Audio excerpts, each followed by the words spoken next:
英語聞き流し10分間、名作リスニング、英語テキストと MP3 ダウンロード、その他の物語は、ホームページよりご利用いただけます。88thpp.com 88thpp.com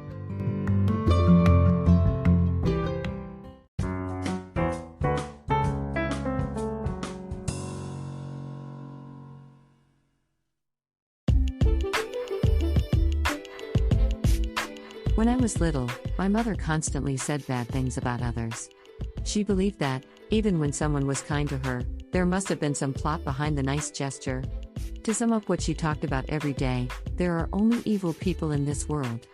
In kindergarten, mothers would fix a lunchbox for their kids and the kids would have it with their classmates and their teacher. At one lunchtime, when I was opening a lid of my lunchbox, I inadvertently dropped it to the floor without having a single bite and it overturned there. I lost my lunch. While other kids laughed at me, my teacher, who had been trying so hard to make me play with other kids, cleaned up the mess for me and took me to a small candy store outside the kindergarten. She told me to pick any bread I liked. I picked one timidly, feeling afraid what kind of trap this would be, as I didn't have any money. She suggested one more. I couldn't figure out what was going on and shook my head. She picked one more piece of bread by herself, took out money from her own wallet, and gave all the bread to me. I was stunned. She bought me lunch.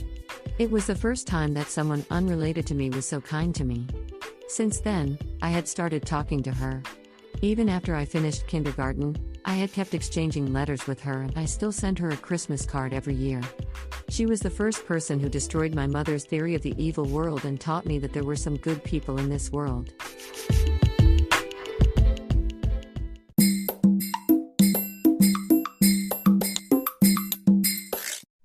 Audiobook, Japanese Dream by Hidemi Woods on sale at online stores or apps. Apple, Audible, Google Play, Nook Audiobooks, 43 available distributors in total.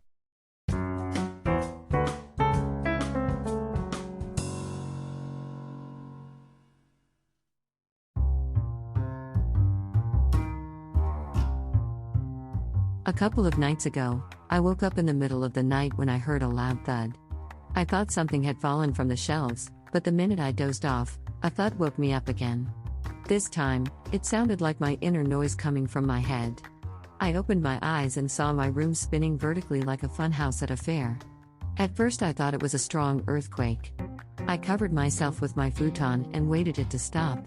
Then I noticed there was no noise of anything that should fall or be broken, though the earthquake was strong enough to make my room upside down over and over. Besides, while my room was rolling, I hadn't fallen from the bed. The room was in dead silence and I lay still. I realized it wasn't an earthquake and removed the futon from my face. The room was still spinning around me violently and finally I understood I was having massive vertigo. Since I had hardly ever had vertigo in my life, fear engulfed me. I wondered if I was dying now and this was how it felt right before people died. I asked myself if I had bumped my head on something earlier or eaten something bad, but I had no idea. Long, terrifying minutes later, the spin stopped. I felt queasy and went to the bathroom to feel better. And then, the bathroom started spinning madly. I held onto the wall desperately not to roll around. When it stopped, fierce nausea hit me. I got back to my bed to lie down, and the incredible amount of sweat began to pour out of me. I had never sweated so much before. It was as if every pore on my skin had spewed sweat all at once with all their force. I saw my sweat dribble down onto the floor and was fully convinced that I was dying. The first thing that came to my mind was my new song I've been working on. I regretted not having finished it and thought I should have worked for it much faster. It was near completion but never saw the light. I even thought of booting up my computer and setting the song up so that my partner could play it back as it was completed so far. Instead, it occurred to me to leave a last note to him. I rummaged out a piece of paper and wrote down how and what time I died. I also tried to leave some messages for him, but nothing came out but fear. I just scribbled casual words and a weird doodle and went back to bed. Feeling extremely scared, I alternated between dozing off and waking up by vertigo until morning. I didn't die. Dizziness subsided and I was alive. About a week ago, my partner told me that I might die soon because of my continuous lack of sleep. I've exercised at the gym in the morning every day for over 1 year and regularly had to shorten my sleep for that. I believe that 1 year exercising had made me physically strong and healthy, and that some lack of sleep wouldn't do me any harm. I was wrong. I think my lack of sleep contributed that scary near-death experience. Or, I was simply under hypnosis of my partner's reproach.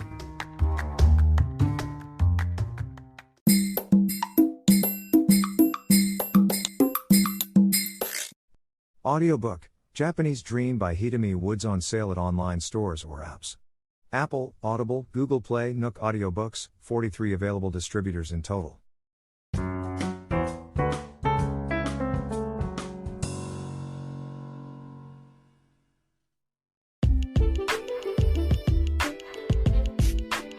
As the school play of the drama club approached, I had prepared for my first role vigorously.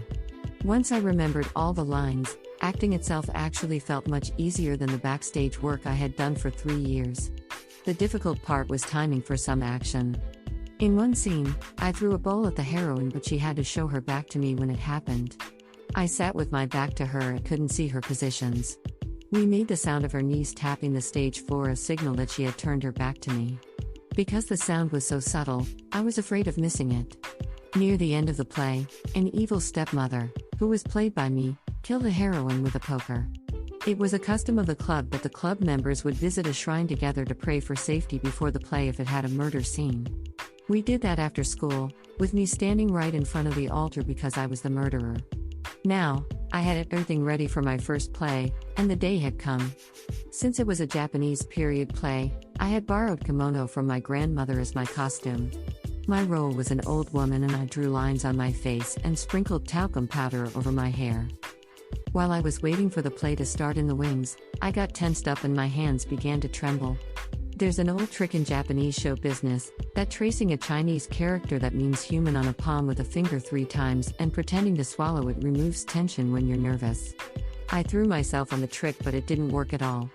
Suddenly I lost self-confidence and told one of the juniors that I was so nervous. Although she would also appear in the play as a bit part, she was surprisingly calm. She suggested the trick placidly and said that she couldn't help me because she had never been nervous in her entire life. As I doubted if she was a human being, the play started. Following a heroine's monologue, the curtain was raised and I was standing in the center of the stage. The unexpected happened. Before I uttered a word, the hall got engulfed in an explosion of laughter. The audience burst out laughing at the scene in which a stumpy girl was standing with old makeup. Although the play was a serious drama, my first ever appearance was laughed away.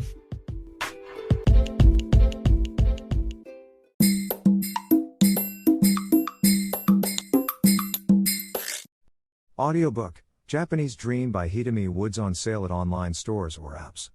Apple, Audible, Google Play, Nook Audiobooks, 43 available distributors in total.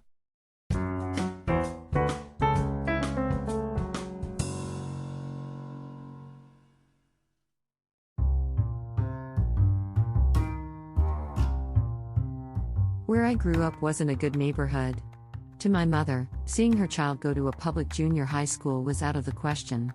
To get in a privileged private junior high, she made me go to a supplementary private school after the classes of elementary school.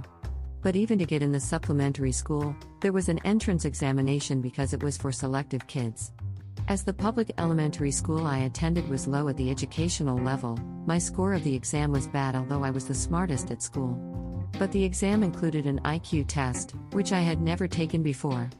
In a 3-way interview between the examiner, my mother and me after the examiner told us that he had never seen this high IQ before. I was supposed to fail the exam due to the low marks, but they let me pass as an exception considering my high IQ. Since then, I've leaning on my IQ for my life. My IQ is the only source of my confidence in my pathetic life, but it's the reason of my suffering as well. I've been unable to accept each and every failure of mine because I don't understand why my high IQ couldn't avoid it. Why do I fail in so many things? Why am I unsuccessful? Will I end my life without making use of my IQ? My partner compares me to a Formula 1 car. Although it runs faster than any other cars on a circuit, it's completely useless on a regular street. I'm looking for a circuit for me, but unfortunately, roads in the real world are all rugged with various obstacles.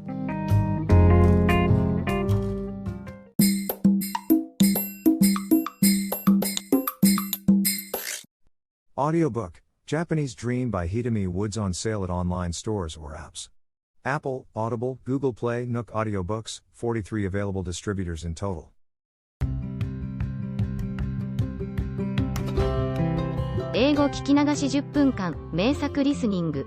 英語テキストと MP3 ダウンロード、その他の物語は、ホームページよりご利用いただけます。88thpp.com 88thpp.com